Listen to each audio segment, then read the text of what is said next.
je fais avec. Noir sur blanc, gris et amer, pas de genoux, plié à terre. Tu croyais quoi que j'ai signé ma paire? Tu ne pourras pas éviter la guerre. Pluie et foudre, crise et averse, nuit et jour j'écris des pages pleines. Parce que moi je fais du rap inconscient, des coups de marteau pour briser ma chaîne. J'en ai marre de crier ma peine, faire le con et teaser ma taille. Mon rap c'est comme pétrir la pâte, moudre le grain, tisser la laine. Noir sur blanc, pour de vrai on est gris, en minuscule de gauche à droite, car c'est comme ça qu'on écrit. On fait des ratures, c'est comme ça qu'on déprime. De la nourriture pour ton crâne comme de la pâte qu'on pétrit. Vers mon refrain en chuchotant pour que les bas font le cri. Devenir comme ces darons écrits, non ce n'est pas mon petit. On n'a jamais connu le meilleur, pourtant on affronte le pire. Si je fais du rap c'est pour tenir, j'ai pas d'autre façon de le dire. Tu ne peux faire que des gros dégâts, même si t'as un tout petit gun. Il te faut des go, il te faut des grammes pour que ta soirée puisse devenir fun. Tu veux devenir un baron de la cesse, tu vas apprendre à souffrir seul. Tu veux avancer à fond la caisse, aller vite et puis mourir jeune. Toi tu parles du flot d'Assaproki, moi je te parle de la forme de Big Pen, de Marine Le Pen à Sarkozy. Toujours les mêmes borgneux qui gueulent, je suis toujours bordélique, gore et visqueux, fort délicieux. Sulgad. Hello, comment ça va? Ça va bien et toi? Pépère. Alors, gros MC, ça fait longtemps que je t'écoute. Moi, je t'ai découvert en 2009 avec le clip Narvalo. Mais pour ceux qui ne connaissent pas encore, est-ce que tu peux te présenter? Eh ben, Swiftgad, artiste montreuillois, qui officie depuis le premier projet, c'était en 2007, la mixtape avant l'Hécatombe, et qui officiait avant ça en tant que beatmaker au sein d'un label qui s'appelait Horizon Prod, où il y avait tout plein d'artistes comme Paco, Bazané. On s'amusait bien à cette époque. Et puis voilà quoi, maintenant plus récemment sur un label qui s'appelle Magma. Ça roule avec Believe, Addictive. Et puis voilà, le dernier album qui est sorti, ça s'appelle La Chute des Corps. C'était le 29 septembre 2014. Et c'était pour moi un de mes travaux les plus achevés. Ok. Donc artiste super prolifique avant tout, parce que il y en a dans la continuité qui ne sortent pas autant d'albums que toi tu en as sorti, donc des mixtapes gratuits sur internet. Donc on revient sur la discographie, que j'ai revu un peu avec toi tout à l'heure pour être sûr. Donc en 2007 Hécatombe, avant Hécatombe, donc la mixtape avant Hécatombe. Ouais. 2008 Hécatombe, la mixtape, c'était la mixtape. C'était le premier album, Hécatombe c'était le premier album. Premier album officiel on va dire. Après Hécatombe, mixtape donc qui suit, la continuité. Le Prélude. Encore une mixtape. Conçu pour casser du MC. Encore une mixtape. Hécatombe 2.0. Un album. Narvalo Tape. Inglorious Bastard. Ah ça c'était l'album commun avec le collectif Inglorious Bastard qu'on a monté en 2012 avec Jeff Lener, Furax, Scylla, Diver, Neka, enfin toute une équipe de Français, Suisses, Belges. Et voilà quoi, on a sillonné les routes et ça ouais ça c'était un album commun. Ouais. Vice et Vertu. Mixtape. Et La Chute des Corps. Dernier album. Quoi, concrètement, j'ai fait en solo, j'ai fait 6 mixtapes et 3 albums. 6 mixtapes et 3 albums. Voilà. Et puis bah, là, ça prépare la suite. Prochaine mixtape, prochain album. Et puis aussi, je vais faire un album de beatmaking. Un album où... Là j'ai sorti récemment, en fait, mon dernier album en version instrumentale. Mais c'est essentiellement des prods de collègues à moi, comme Tonio, Blix, L'Orfèvre, dont nous sommes dans les studio Phénoménal, où c'est un peu ici qu'on a fait tout le projet. Mais bon, je voulais sortir aussi un album instrumental avec des instrus de moi, parce que c'est vrai que c'était un truc qui me tenait à cœur de faire des prods à l'ancienne. Et donc voilà. Je pense que pour 2015, il y aura un petit projet comme ça qui verra le jour. Okay. Avant d'être... donc là, concrètement, tu es sur un label, donc est-ce que tu es signé ou non, c'est indépendant, c'est un label indépendant. D'accord. Tu as toujours été plus ou moins en indépendance? Toujours été, à part, j'ai fait une petite aparté qui a duré un peu moins d'1 an, mais qui s'est pas forcément soldé par quelque chose de très bien. Donc on va dire que tout le taf que j'ai fait, c'est en indé, ouais. D'accord, ok. Au niveau de tes sons, est-ce qu'on peut reconnaître tes influences? Parce que au niveau visuel, tu es un artiste à part entière, c'est-à-dire qu'au niveau de tes clips, tu pars dans de l'artistique. C'est pas nécessairement, voilà, on voit des effets, on voit plein de choses. C'est pas vraiment, on va dire, un clip, un clip de ce qu'on attend d'un clip hip-hop en général. Un clip hip-hop en général, on voit, on va dire, tous les clichés habituels. On voit la cité, on voit des scooters en miroir arrière, etc. Toi, tu es plus dans un autre courant, tu es plus dans l'artistique. Oh, ça c'est parce que les gens ils veulent ça ou ils ont envie de voir ça. Moi, c'est vrai que moi déjà j'ai des idées dans la tête et puis je travaille avec des gens à qui je laisse la liberté d'exposer leurs idées. S'ils ont envie de partir dans des délires et que ça m'intéresse, on y va quoi. Après, tu sais, en indépendant, on est toujours un peu limité par les questions de budget, hein, forcément. Mais bon, si tu veux de toute façon faire un taf propre, il faut se donner les moyens. C'est pas forcément financier, c'est au moins technique. Mais bon, c'est pas les mêmes moyens techniques pour faire un vrai tournage sur un vrai scénario que pour se filmer en bas de sa tour avec 2 voitures et ses poteaux. Mais bon, après, au bout d'un moment... Moi, je suis quelqu'un qui aime beaucoup la vidéo. J'ai envie de faire... j'ai fait pas mal de clips et j'en ai encore d'autres de prévus. Je compte pas m'arrêter là. Et pour moi, c'est devenu une composante essentielle du son en 2015, la vidéo. Donc peut-être qu'avant, c'était pas le cas, mais maintenant, ça l'est parce que la plupart des gens, ils consomment la musique en streaming, sur des plateformes comme YouTube, des trucs comme ça. Donc pour moi, voilà quoi. Moi, quand j'étais petit, j'ai grandi, le single, c'était le CD de titre. Aujourd'hui, le single d'un artiste, c'est son clip sur YouTube. Exact. Donc on va dire que ça fait partie des règles du jeu, et je les connais, et je joue avec, il n'y a pas de problème. Très grosse importance, il faut une très grosse présence sur YouTube, et ça, c'est ce que tu as dû comprendre. Ouais, l'image, c'est aussi important que la musique sur un artiste. La plupart des artistes qui percent aujourd'hui, c'est des gens qui font de la musique de merde, mais qui ont un gros travail d'image. Donc maintenant, je pense que c'est pas incompatible de faire les deux, de bosser l'image et de faire de la musique de qualité. Voilà. Alors, j'aimerais que tu me parles un peu du clip Noir sur Blanc et le clip Vautour. Alors Vautour, c'était un clip qui est extrait de Vice et Vertu. Et c'est, on va dire, un peu le plus gros clip en termes techniques sur lequel j'ai pu bosser, avec des équipes de réal qui s'appellent Spank Kids, Film Expert et Eben. C'est vraiment un gros travail commun qui a investi beaucoup de personnes. Ça a duré, entre le tournage, la post-prod, ça a duré 9 mois, pour au final donner un clip qui dure 10 minutes. Avec des coups de feu, des agressions de vautours nocturnes. Non, franchement, le clip est pas mal et c'était une belle expérience. Après, c'est pas forcément le clip qui a le mieux marché, hein, parce que c'est vrai que c'est un son qui était très sombre. Mais on sera amené à rebosser avec cette équipe-là, même si on met 9 mois pour faire un clip. On sera amené à rebosser. Et puis Noir sur Blanc, bah, c'est la suite de la collaboration avec Miosis, avec qui on avait déjà fait Tout s'arrête, qui avait quand même pas mal marché.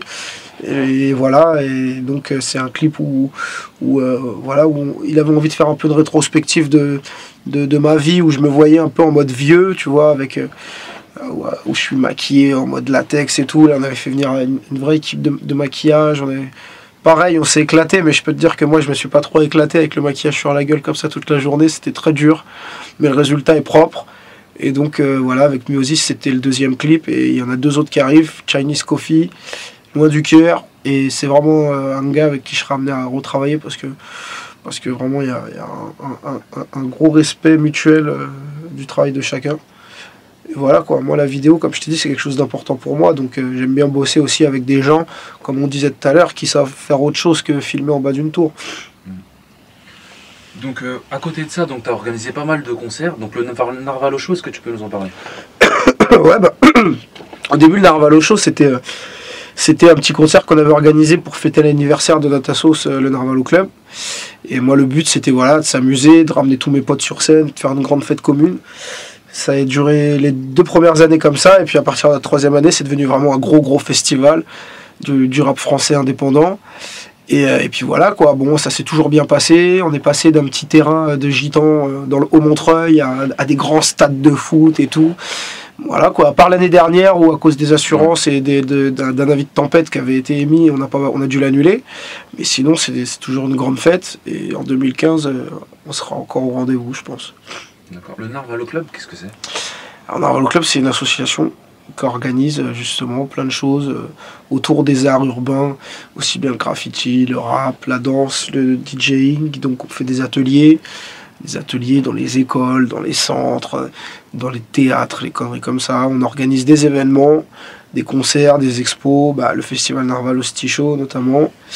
Et c'est devenu aussi, par la force des choses, une marque de fringues à côté. Et donc c'est aussi une marque qui est visible sur le web, dans quelques boutiques, qui ma foi se porte de mieux en mieux. Effectivement, ça allait être la prochaine question en fait. Ta marque de vêtements, donc comment tu l'as développée? Tu t'es dit du jour au lendemain, je vais faire des t-shirts? comme ça ou, Non, c'est ce qu'on appelle du merchandising. Au début, quand on a fait les événements Narvalo Club, eh ben, c'était tout à fait naturel qu'on fasse des t-shirts pour les gens qui venaient aux événements, comme une forme de souvenir. Et de fil en aiguille, il y a de plus en plus de demandes. Alors c'est devenu vraiment une marque distribuée, protégée, machin. Et puis c'est vrai que c'est la marque d'une équipe, c'est un état d'esprit qui appartient à plein de gens, qui n'appartient plus qu'à moi maintenant, vu qu'il y a beaucoup de gens qui se le sont réappropriés. Donc en marge des Narvalo Club, j'ai tenu à créer aussi Vice Plus Vertu, qui serait plus le merchandising propre de SwiftGad. Voilà quoi, après, moi les marques, t'as vu, je suis pas designer, je suis pas un truc... Voilà quoi, donc je sais pas, c'est pas pour l'instant, c'est vraiment essentiellement du merchandising et ça va parce qu'on a la chance de bosser avec des graphistes de talent comme Wadpi, des gens comme ça, parce que sinon par moi-même je l'aurais peut-être pas fait. Et puis voilà, donc c'est pareil, Vice Plus Vertu, je développe ça avec la Belle Rouge qui a fait la marque I Represent, le rap c'était mieux avant. Pour ce qui est de la marque Narvalo Club, on bosse ça avec Urban Emware qui a des plateformes en ligne, une boutique dans Paris, enfin. Concrètement, on bosse avec des gens dont c'est le métier, tu vois. Dès qu'on lance un truc et que ça commence à marcher et qu'on n'a pas les compétences, on laisse le bébé entre les mains de quelqu'un et nous, on fait autre chose. Enfin, on fait autre chose. On développe autre chose. On ne perd pas de temps. Et donc, on peut le retrouver sur Internet, sur les sites comme Urban Emware, t-shirthiphop.com, sur plein de sites comme ça. D'accord. Donc, comment tu choisis tes featuring? Bah, en général, je les choisis pas forcément, ils se font un peu d'une manière naturelle parce que c'est pas forcément avec mes potes les plus proches que je vais faire des featuring. C'est ça aussi quoi, il faut vraiment que l'artiste il apporte autre chose que ce que moi j'apporte, tu vois. Si c'est pour faire du rap, c'est bien, mais là je pense que je serais plus amené à faire des featuring avec des gens d'horizon qui n'ont rien à voir avec le hip-hop. Je pense que de plus en plus je vais être amené à vouloir chercher autre chose. Parce que j'estimais que j'avais fait un peu le tour dans le rap, du moins le rap boom bap à l'ancienne. Donc maintenant j'essaye de développer autre chose pour garder le goût du truc, pour pas s'ennuyer.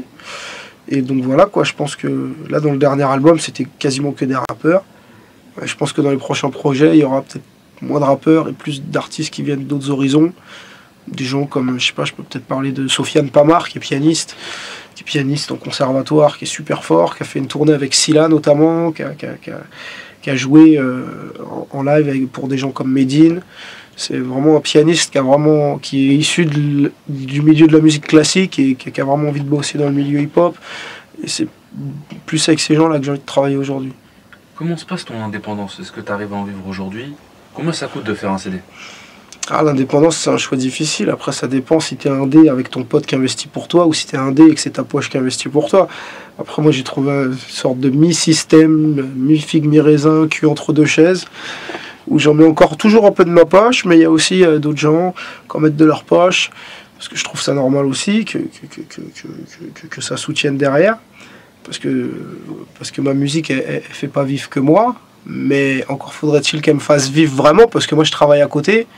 Je pense pas que ce soit sur un CD que tu t'enrichis énormément en indé par rapport à tous les frais qu'il y a à côté. Un studio entre 1000 et 2000 balles pour enregistrer un bon projet d'une bonne qualité. Un mastering entre 500 et 1000 balles pour au moins avoir un truc de qualité minimum. Une petite promo, c'est aussi quelques milliers d'euros. Une petite promo, un pressage, c'est quelques milliers d'euros. Au final, si tu mets pas tes 10-20 000 balles minimum, bah, ton projet il n'a aucune visibilité quoi. Et on en est là. Maintenant, moi, comme je te dis, moi je travaille à côté, à la ville de Montreuil depuis toujours, même si je travaille moins qu'avant, mais je travaille toujours. Je suis fonctionnaire. Et voilà, mais je pense que peut-être ce qui va plus payer chez les indés, c'est les concerts.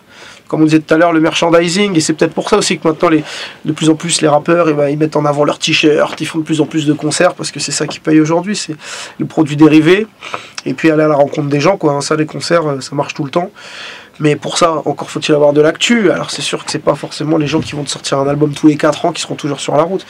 Moi j'ai la chance d'être un peu productif, donc je sors 1 à 2 projets par an, et c'est ça qui fait que je suis toujours en actu, toujours en promo, donc toujours en concert à droite à gauche. Et c'est ça aussi qui finance mes clips, qui finance mes promos, mes machins, tu vois. C'est pas forcément de l'oseille que je vais me mettre dans la poche ou pour acheter Mercedes CLK, quoi. Même si j'aimerais bien. Parce que c'est vrai que quand tu dis 10 000 euros, quelque chose comme ça... Ah, c'est le minimum, ça. Tu trouves que c'est le minimum donc pour qu'il y ait une exposition partout en France ou qu'il y ait un pour qu'il y ait un minimum d'exposition, c'est un minimum d'exposition, au moins sur le web, une petite street promo de genre affiches, stickers. Si tu veux vraiment une vraie visibilité sur les ondes de radio bien connues, sur les magazines ou les websites bien connus qui coûtent cher pour être en bannière, là, il faut plus que tu comptes dans les 50 000 euros, je dirais. Parce qu'a priori, c'est des chiffres que tu voulais, c'est bien ça. C'est des chiffres, ouais, non, avec 50 000 euros, je pense que tu as une petite visibilité sympa. Après, avec 10 000 euros, 15 000 euros, c'est compliqué. Déjà, le moindre clip n'est pas donné, hein, tu vois. On n'a pas parlé de ça dans les budgets d'un indépendant, mais les clips, c'est un budget. Tu peux faire un clip avec 500 balles, avec 1000 balles, mais voilà, comme tu disais, si tu veux du comédien, du décor, du costume, de l'éclairage, de la qualité d'image, de la location d'objectifs, si tu veux tout ça, c'était plus dans les milliers d'euros. Alors, ça peut aller de 2-3 000 balles à 20-30 000 balles. Ça, après, pour les clips, il n'y a pas de science exacte. Ça va dépendre du réel avec qui tu vas bosser, s'il a les dents longues ou pas. C'est clair. Parce qu'après, donc toi, là, pour un projet, donc après, c'est une fois que tu l'as sorti qui est propre, donc tu vas, toi, après, faire ta démarche auprès d'eux, ou est-ce qu'il y a une entité où toi, tu vends directement en VPC? Ah non, moi quand je sors un projet, je m'assure à l'avance qu'il sera distribué. Hein. Moi, je presse pas un projet si j'ai pas signé mon contrat de distribution, tu vois, en amont. Donc ce qui fait que moi, quand je sors un projet, bah, j'ai la chance d'être, comme on appelle ça, centralisé. Donc il sort dans toutes les FNAC. J'ai aussi la chance d'être distribué en Suisse, en Belgique, sur le web. Pour la distrib, c'est pas le problème. Non, en fait, voilà, aujourd'hui, les indépendants, ils ont plus de problème de distribution. Parce que le disque vend moins, donc il y a même des indépendants qui vendent autant que des gens qui sont en maison de disques. Donc les labels de distrib sont maintenant ouverts aux indépendants. On n'a plus de problème de distribution. Avant, on en avait, oui. Avant, un distributeur te demandait qui sont tes têtes d'affiche, quel est ton plan promo, quelle est toute ta liste de live. Enfin, avant, les distributeurs te distribuaient pas si tu avais un plan, tu vois, un plan marketing à proposer. Maintenant, c'est un peu plus ouvert pour ce qui est de la distribution. Après, pour ce qui est de la promotion sur certaines ondes de radio, c'est toujours aussi compliqué. Hein. C'est très bien que pour passer sur certains endroits, il faut lâcher un petit chèque. Même si les gens te disent non, on le sait bien. Ou sinon, il faut avoir les pistons. Tu sais, c'est comme dans n'importe quel milieu, le hip-hop. Si tu n'as pas les pistons, si tu n'as pas les facilités, les connexions, bah, c'est plus difficile. Au niveau des tendances actuelles du rap, donc comme moi j'ai dit, il y a une certaine influence des États-Unis. Il y a une influence des États-Unis qui se ressort dans tous les sons qu'il y a actuellement. Et toi, tu es à contre-courant de ça, tu es toujours dans ton artistique, tu es toujours, on va dire, dans ta matrice sonore. Ouais, moi je dirais que je suis pas trop à contre-courant quand même, hein, parce que qu'avant j'avais pas honte. Quand on copiait le Wu-Tang et Mobb Deep, on en était fiers, on n'avait pas honte de dire j'ai fait un gros son Mobb Deep, un gros son Wu-Tang.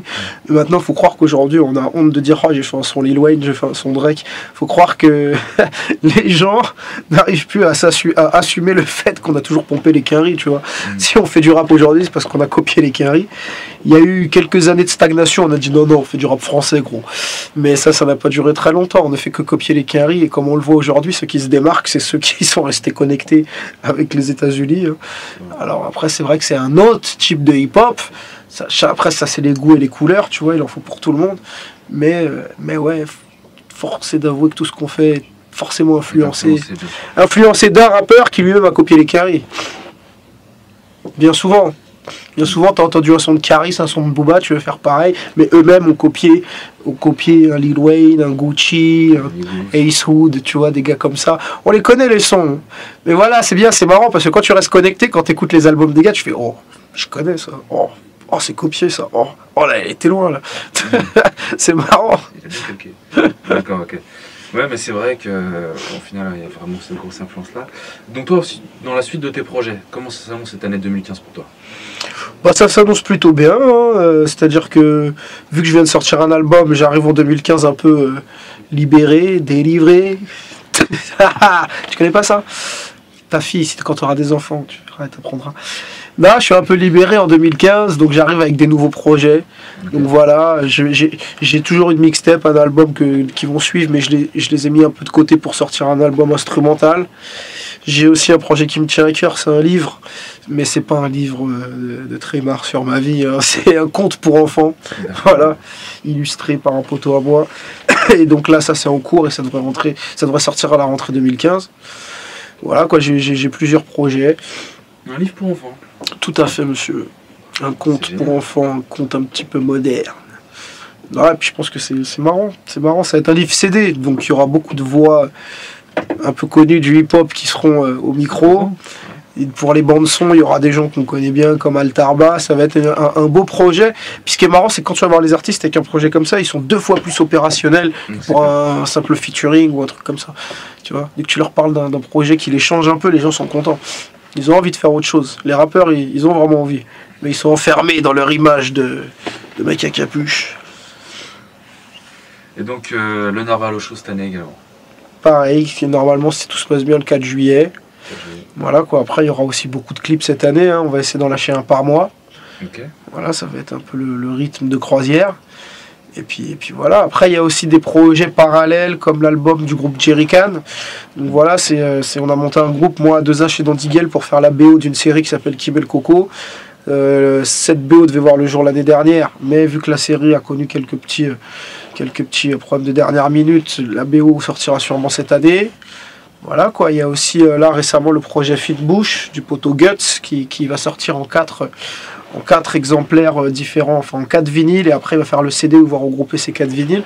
Donc là le premier volet où je suis dedans est sorti tout récemment. Il y a la compile du poteau Blaise, Appelle-moi MC volume 2 qui sort, où j'ai participé. Il y a aussi la compile du poteau Daius, Armature, qui va bientôt arriver, où j'ai pu faire un son avec une grosse collaboration. Il y a moi, Flint, Sierre lui-même, Kenyon, les gars d'Ursa Major comme Dino, de Spi Gonzalez. Franchement, l'indice aussi, bon, ça va être lourd. Dans les autres projets, il y a quoi? Il y a l'album de Demi-Portion qui est sorti avant-hier, où pareil, j'ai participé. En fait, je pense que 2015, pour moi, en ce qui concerne le rap, ce sera l'année des collaborations. Voilà. Parce que là, il faut dire que je suis vraiment resté axé là, avec Will et Tonio en studio pendant des mois sur mon projet, enfermé dans notre bulle ici, là, phénoménal. Et c'est vrai que cette année, j'ai décidé de sortir un peu du studio et l'année des collaborations. Et voilà, si je peux en citer une dernière, la collaboration pour le prochain projet du Gouffre, l'apéro avant la galette, qui va aussi sortir en 2015. Il y a beaucoup de projets sur le feu. Il y a beaucoup de projets. C'est génial. Le mot de la fin, on va te le laisser. Le mot de la fin, c'est kiffer la vie. Et n'hésitez pas à taper SwiftGad sur YouTube. Voilà.